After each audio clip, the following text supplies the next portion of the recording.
ہے مجھے تو 40 دن روزے رکھو۔ تو حضرت موسیٰ علیہ السلام صرف خدا کو دیکھنے کے لیے 40 دن برابر روزہ رکھا۔ جب 40 دن روزہ ہو گیا تو اللہ تعالیٰ نے دور پہاڑ پر بلایا گیا ہو، دور پہاڑ پر گئے تو اللہ تعالیٰ نے دور پہاڑ پہ موسیٰ علیہ السلام کو اپنی ذات نہیں دکھایا، کہ اللہ تعالیٰ نے اپنی تمام صفتوں میں سے ایک صفت کی تھوڑی سی جھلک دکھائی تھی۔ صفت جانتے ہیں نا، جیسے حضرت ہمارے بیٹے ہیں، ان کا وجود یہ ان کی ذات ہے، اور ان کا عالم ہونا، ان کا حافظ ہونا، ان کا مقرر ہونا، یہ سب ان کی صفتیں ہیں۔ ایسے اللہ ایک ہے جو واجب الوجود ہے اور اس کی صفتیں بہت ہیں۔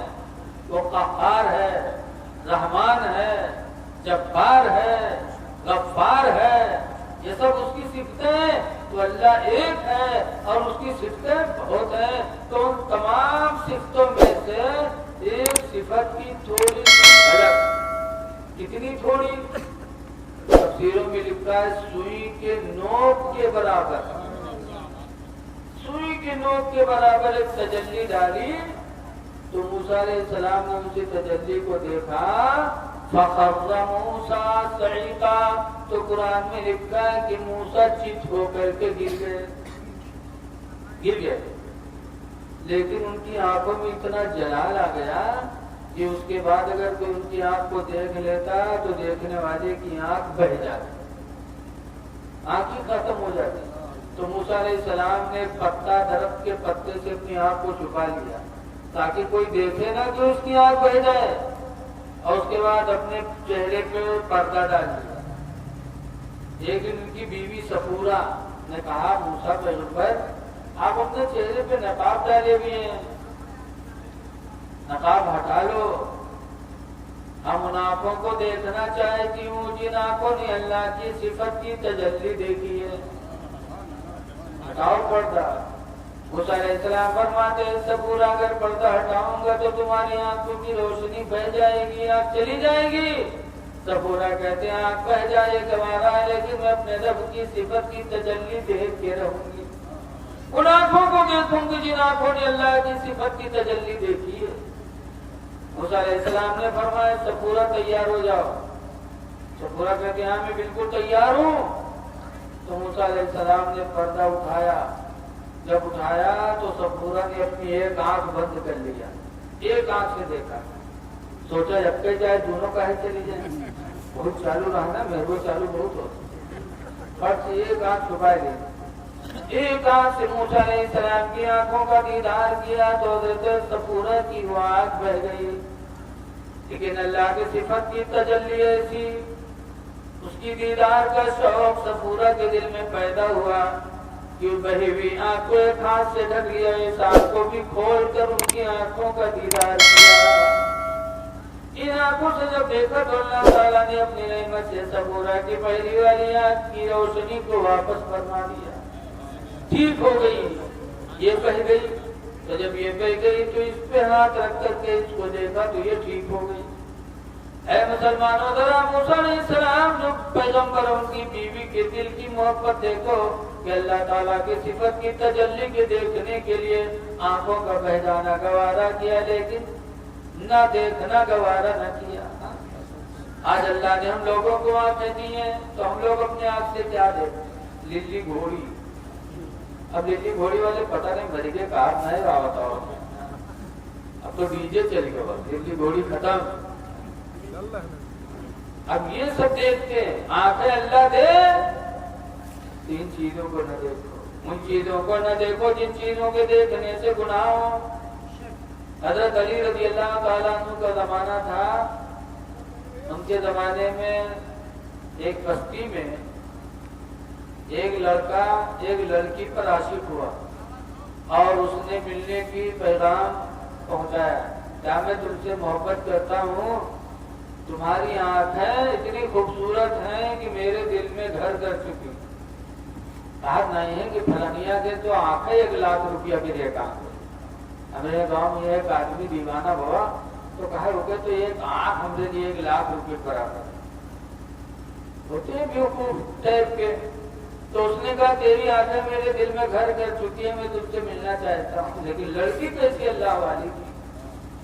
لڑکی نے جب سنا تو لڑکی رونے لگی اور کہنے لگی یا اللہ اگر آج میری آنکھوں کو تو نے خوبصورت نہ بنایا ہوتا تو آج مجھے گناہ کی دعوت نہ ملتی.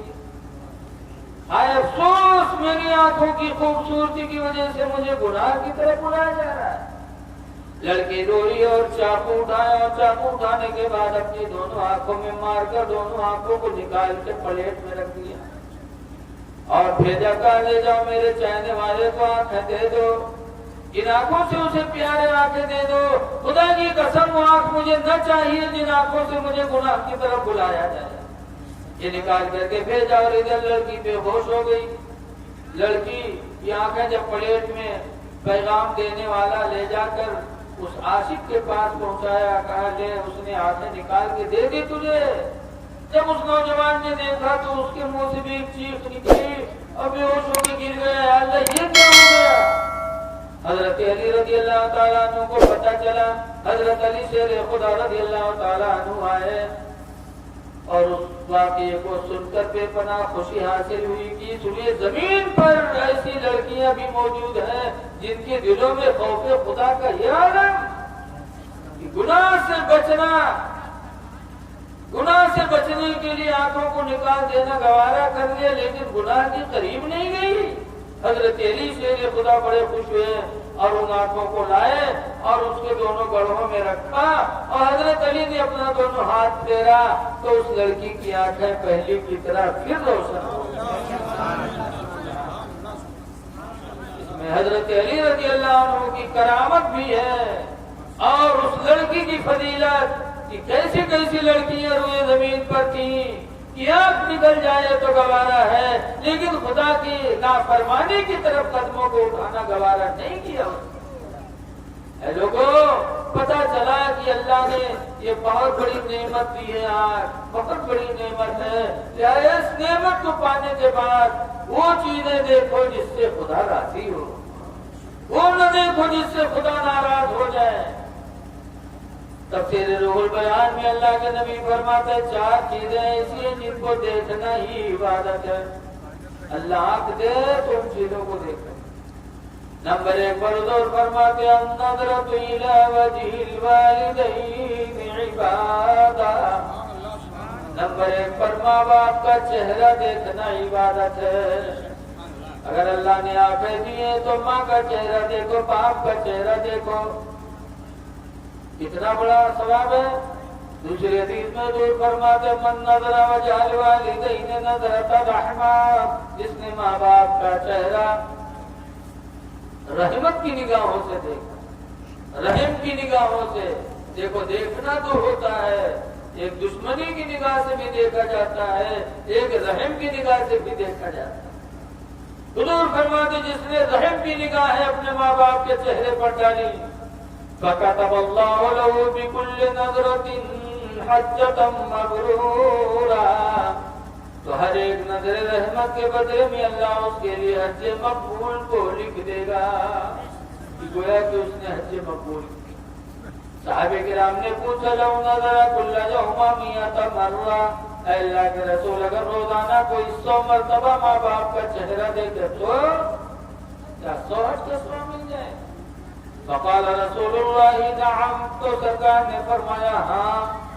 اللہ اکبر و اطیب, اللہ بہت بڑا ہے اور اللہ تعالیٰ مجبور نہیں ہے, پاک ہے. تم 100 مرتبہ دن بھر میں ماں باپ پر رحمت کی نگاہ ڈالو گے تو اللہ روزانہ دن بھر میں 100 مرتبہ تمہیں حج مقبول کا ثواب عطا فرمائے. اس لیے اللہ نے آنکھیں دی ہیں تو ماں کا چہرہ دیکھو, باپ کا چہرہ دیکھو. آگے فرماتے ہیں وَالنَّظْرَةُ إِلَى مُصْحَفِ عِبَادَةٍ, قرآن حکیم کو دیکھنا عبادت ہے. اللہ نے آنکھ دی ہے تو صبح اٹھا کرو قرآن پڑھ لیا کرو.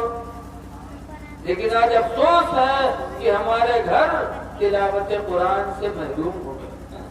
آج ہمارے گھروں پہ گانے کی آواز آتی ہے, ہر گھر میں موبائل, ہر فرد کے پاس موبائل, اور گانے کی آواز تو گھر سے آتی ہے لیکن آج قرآن کی آواز نہیں آتی. افسوس ہے اسی قرآن کو لوگ پڑھتے تھے اور سننے والے روتے تھے. جب کوئی قرآن سنتا تھا تو روتے تھے.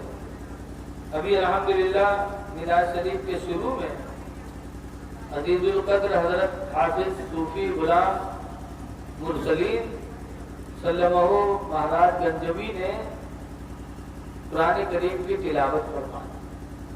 ان کی تلاوت ہو رہی تھی، ہم لوگ بات کر رہے تھے، کوئی چل رہا تھا، کوئی کھیل رہا تھا. لیکن ایمان والوں کی شان کیا ہے کہ جب قرآن سنتے ہیں تو ان کی حالت کیسی ہوتی ہے. اللہ قرآن میں فرماتا ہے 7ویں پارے کے شروع میں وَإِذَا سَمِعُوا مَا أُنزِلَ إِلَى الرَّسُولِ، کہ جب وہ لوگ اس چیز کو سنتے ہیں جو رسول پر اتارا گیا. قرآن رسول ہی پہ تو اترا ہے. وَإِذَا سَمِعُوا مَا أُنزِلَ إِلَى الرَّسُولِ، جب وہ لوگ اس چیز کو سنتے ہیں جو رسول پہ اتارا گیا تو سننے والوں کی حالت کیسی ہوتی. قرآن کہتا ہے تَرَىٰ أَعْيُنَهُمْ، دیکھو گے ان کی آنکھوں کو تَفِيضُ مِنَ الدَّمْعِ، کہ آنسوؤں کو ٹپکاتی ہوں گے.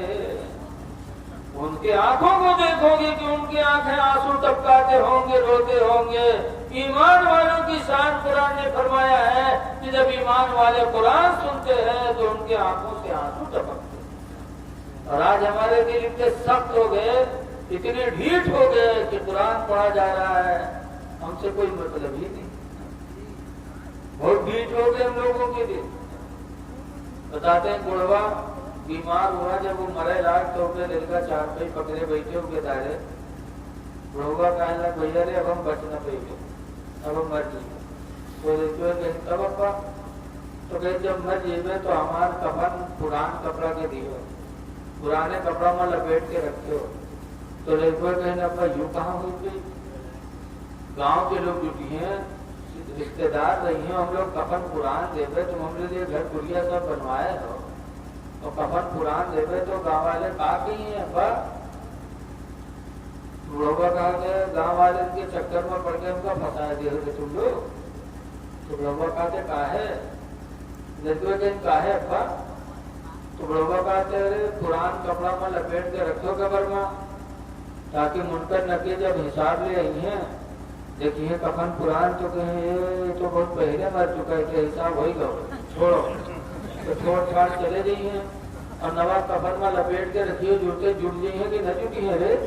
گاؤں والے چکر میں پڑ کے ہم کو پھنسائے دے رہے تم لوگ. ایسے ایسے ڈھیٹ بڑھوا کرے کہ زندگی بھر تو دلالی کروے کی نے ہمارے باتوں سوچے ہیں کہ ہو 4 چوری سیکھے کے نہیں کرتی. دل بہت ڈھیٹ ہو گئے. لیکن یاد رکھو قبر کی کوٹری بڑی ہے، کوٹری.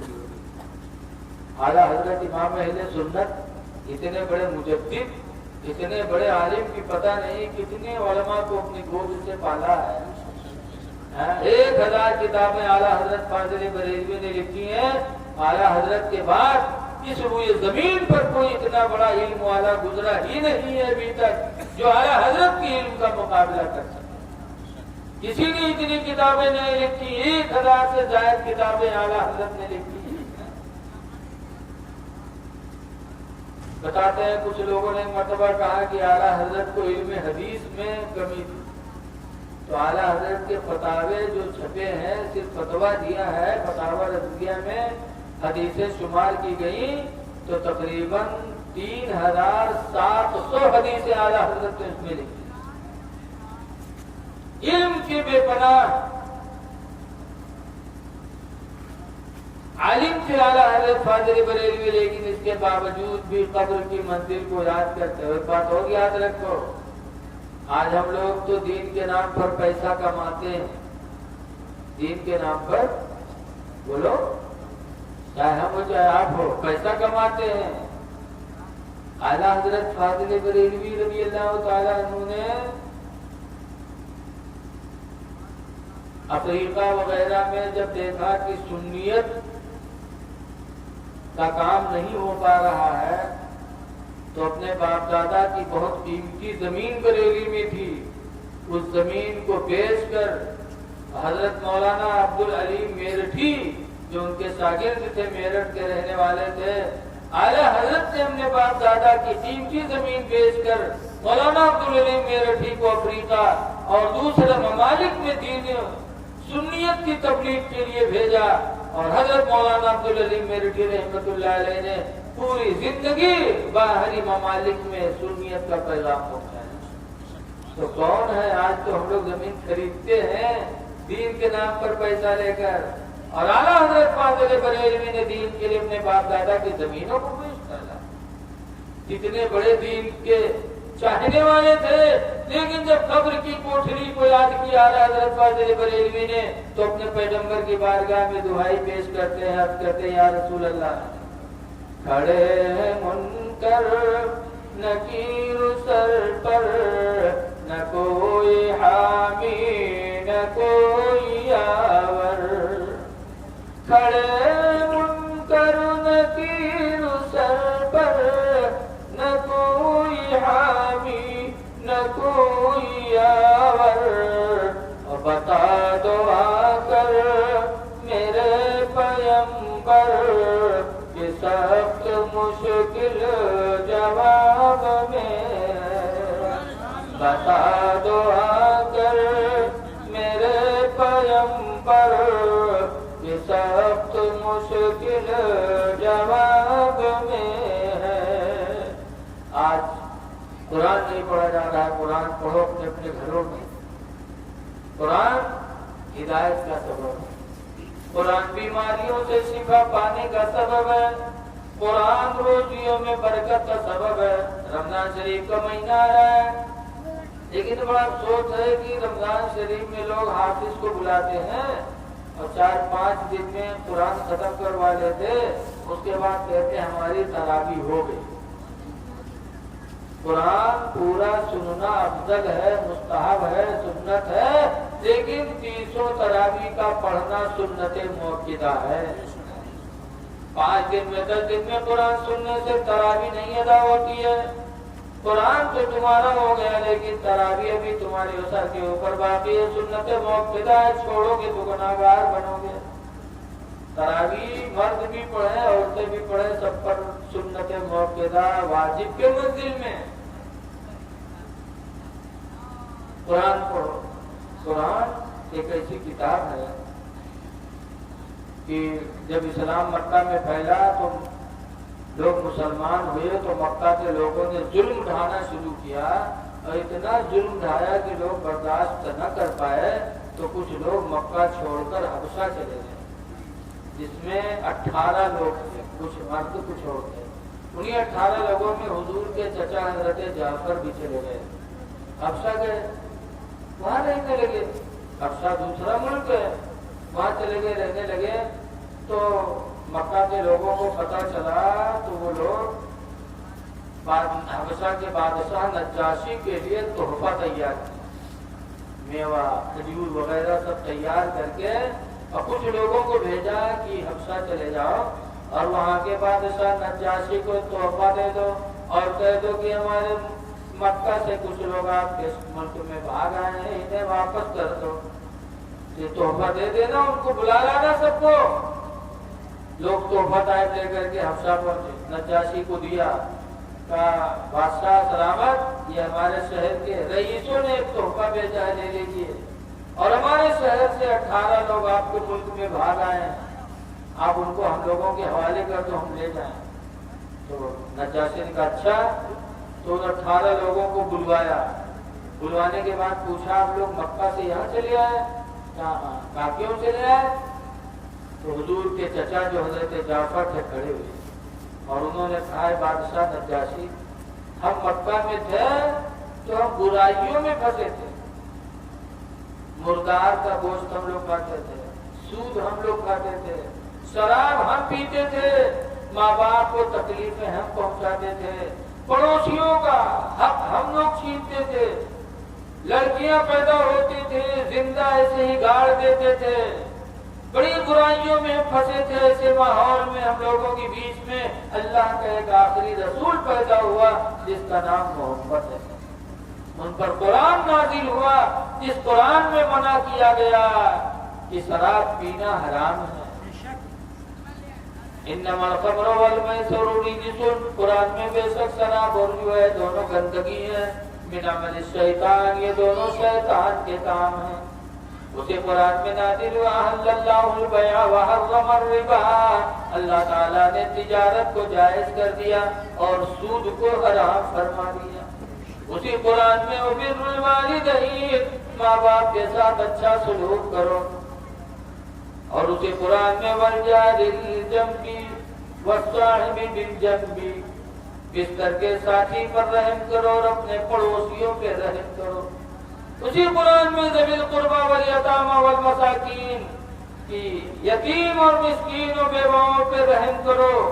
اسی قرآن میں ہے لا تقتلوا اولادکم خشیۃ املاق، بچوں کو غریبی کے ڈر سے قتل نہ کرو، نحن نرزقکم وإیاہم، ہم تمہیں بھی روزی دیتے ہیں انہیں بھی روزی دیں گے۔ تو جب وہ قرآن نازل ہوا تو ہم لوگ ان پر ایمان لے آئے، برائیوں سے دور ہو گئے، تو مکہ کے لوگوں نے ہم پر ظلم ڈھانا شروع کیا، تو ہم سکون کی زندگی جینے کے لیے آپ کے شہر میں چلے آئے۔ تو نجاشی کہتا ہے کہ جو قرآن ان پر نازل ہوتا ہے وہ تمہیں کچھ یاد ہے؟ کہاں یاد ہے؟ کہاں سناؤ۔ تب نجاشی کے دربار میں حضرت جعفر نے پڑھا تھا سورہ طٰہٰ، طٰہٰ ما انزلنا علیک القرآن لتشقیٰ، پڑھتے جا رہے تھے، نجاشی سنتا جا رہا تھا، 6 یا 7 آیتیں پڑھ چکے تھے، پھر نجاشی رونے لگا اور کہنے لگا جعفر میرا دل گواہی دے رہا ہے، خدا کی قسم نہ کلام جھوٹا ہو سکتا ہے نہ وہ جھوٹے جن پر یہ قرآن نازل ہو رہا ہے، میں محمد کی رسالت کو دل سے قبول کرتا ہوں۔ نجاشی فوراً ایمان لیا قرآن سن کر، اور ایسی محبت میرے نبی کے دل میں نجاشی کی پیدا ہوئی کہ جب نجاشی کا انتقال ہوا حبشہ میں اور رسول اللہ مدینے میں تھے، تو رسول کریم نے نجاشی کی نماز جنازہ غائبانہ ادا فرمائی۔ حبشی کا جنازہ تھا، نجاشی کا جنازہ حبشہ میں تھا، اور رسول اللہ نے مدینے میں رہ کر اس کے جنازے کی نماز پڑھائی۔ صدیق ایک ایسا شخص ہے نجاشی جس کے جنازے کی نماز میرے نبی نے غائبانہ پڑھائی ہے، نہ کسی اور کی نہیں پڑھائی، اور آج جائز بھی نہیں ہے کسی کی جنازہ نماز غائبانہ پڑھانا۔ تو یہ مقام نجاشی کو ملا، کیوں ملا؟ اس نے قرآن سنا تھا تو اس کے دل کی دنیا بدل گئی، اور آج ہمارے گھروں میں قرآن نہیں پڑھا جا رہا، اس لیے لوگوں گھروں میں قرآن پڑھو۔ رمضان کا مہینہ آ رہا ہے، روزہ رکھو۔ حضور نے فرمایا ہے، حضرت ابو ہریرہ راوی ہے، کہ جب کوئی مسلمان چاہے مرد ہو یا عورت رمضان کا روزہ رکھتا ہے، ایک روزہ جب رکھ لیتا ہے تو اللہ تعالیٰ اس کو جہنم سے دور کر دیتا۔ کتنا دور کر دیتا؟ حضور فرماتے ہیں کوا کا بچہ جب پیدا ہو اور پیدا ہونے کے بعد وہ بچہ اڑنے لگے، اور اڑتے اڑتے اڑتے اڑتے اڑتے اڑتے وہ کوا کا بچہ بوڑھا ہو جائے، جو جتنی دور بھر میں وہ اتنی مدت میں اڑ جائے گا، اتنی ہی دور اللہ تعالیٰ رمضان کے ایک روزے کی برکت سے اپنے بندے کو جہنم سے دور کر دے گا۔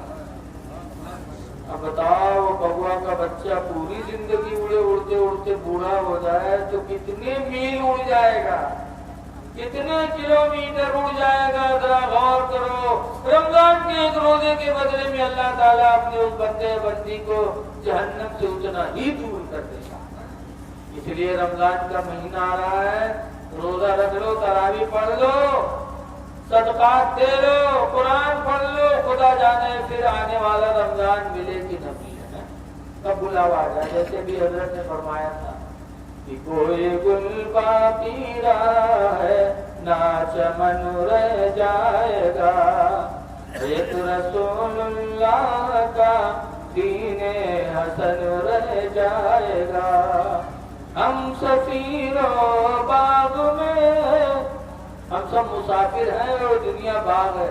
جیسے کوئی چڑیا کسی باغ میں جاتی ہے تو تھوڑی دیر چائے چائے کر لیتی پھر اڑ کے چل دیتی، ہم سفیروں باغ میں کوئی دم کے چہ چہ اور بلبلیں اڑ جائیں گی سمنا چمن رہ جائے گا اوتل سوگم خواب کی پوشاک پہ نادان ہو پوشاک پہ نادان آج پوشاک پر کتنا گھمنڈ رہا نوا کرتا پائجامہ جب ہم لوگ پہن لیتے تو بس چلا جاتا تو نیچے دیکھا جاتا کتنے بڑھیا لگتا ہے آگے گر جائے گڑا ایسے بہت سے لوگ کپڑا پہنے پینٹ پوچھا تو اپنے دیکھیے کہ ہم کرتے بڑھیا لگے ایسے لڑکیاں بیاہ ہوئی تو مگئی ہے گرارا تو اسے پہنی ہے تو کہتی ہوئی مہروں کا تھام کے چلی ہر ایک پکڑے کہ ہر ایک پکڑے تب وہ چلی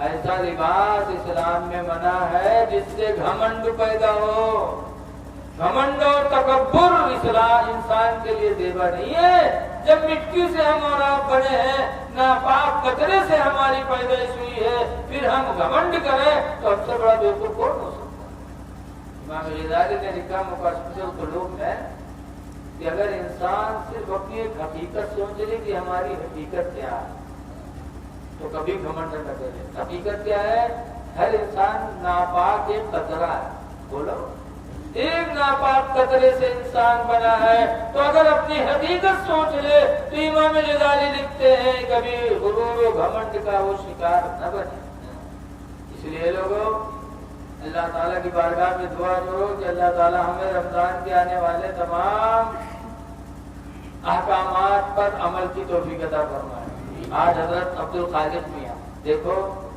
مرنے والے بہت مر رہے ہیں لیکن سب کا عرس نہیں ہوتا عرس کس کا ہوتا ہے اسی کا کیا جاتا ہے جو اپنی زندگی اللہ کے نام میں فنا کر دیتا ہے اس لیے اللہ کو یاد کرو قبروں پہ جانا چاہیے خاص طور سے بزرگوں کی قبروں پہ جب بزرگوں کی قبروں پہ جاتے ہیں تو ان کی کہانی یاد آتی ہے جیسے غریب غازی سرکار ہمارے بہریج جب ان کے آستانے پہ لوگ حاضر ہوتے ہیں تو تصور ضرور ہوتا ہے کہ غزنی سے چل کر اللہ کی راہ میں لڑتے لڑتے اور بہریج میں آ کر کے انہوں نے اپنی جان اللہ کے حوالے کر دی اور ایک ہم ہے کہ اذان ہوتی ہے تو مسجد نماز پڑھ کر نہیں پہنچ پاتے ایک یہ ہے کہ غزنی سے چلے جان دینے کے لیے لڑتے لڑتے آئے بہریج میں جان دے دی اللہ کی راہ میں اور ہمیں مؤذن پکار رہا ہے حی علی الصلاۃ آؤ نماز کے لیے تم اپنے گھر سے نکل کر مسجد نہیں جا پاتے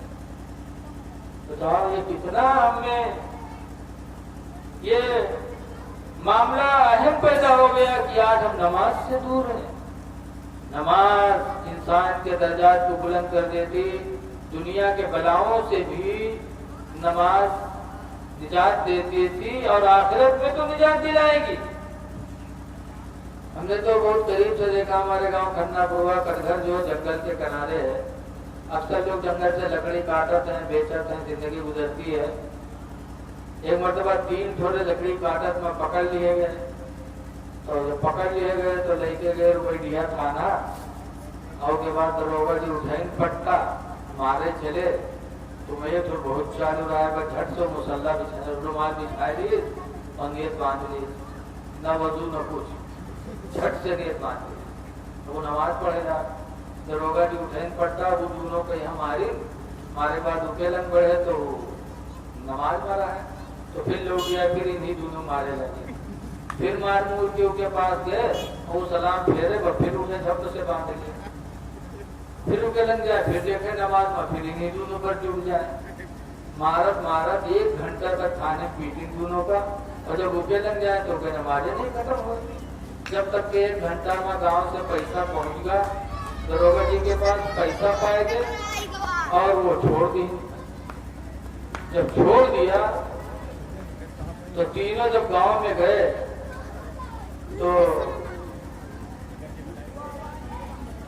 وہ دونوں کو گالی دیں آئے سارے سب سے بڑا نمازی بھیجوا کم سے کم یہو مارا جا تھوڑی دیر تب تک تو ہم لوگ سوچے کیونکہ تو نمازیں نہیں ختم ہے گھنٹہ بھر پڑھا دی تو لکھا ہے کہ جب انسان نماز پڑھتا ہے تو اللہ تعالیٰ کی رحمتیں اس پر متوجہ ہوتی ہیں نماز پڑھو باجماعت ادا کرو اور جب نماز پڑھو گے، تقوی اختیار کرو گے، پرہیزگاری اختیار کرو گے تو اللہ تعالیٰ آپ کو ایسا بلند کر دے گا کہ دنیا میں بھی لوگ آپ کی طرف مائل ہوں گے، آخرت میں بھی مائل ہوں گے۔ تو حضرت عبدالقادر میاں کا روزہ یہ ہم جب دیکھتے ہیں یا آپ دیکھتے ہوگے تو ہم کو آپ کو بھی اللہ یاد آئے گا، اللہ کا رسول یاد آئے گا۔ تو یہ اللہ والوں کی کب یہ جنت کی تیاریاں، جنت کی، اس لیے کہ لکھا ہے مماتا علی حب محمد وعلی آل محمد، جو محمد اور محمد کے گھر والوں کے مرا، ان کی محبت لے کے مرا تو حضور فرماتے ہیں ماتا مومنہ، وہ مومن ہو کے مرے گا۔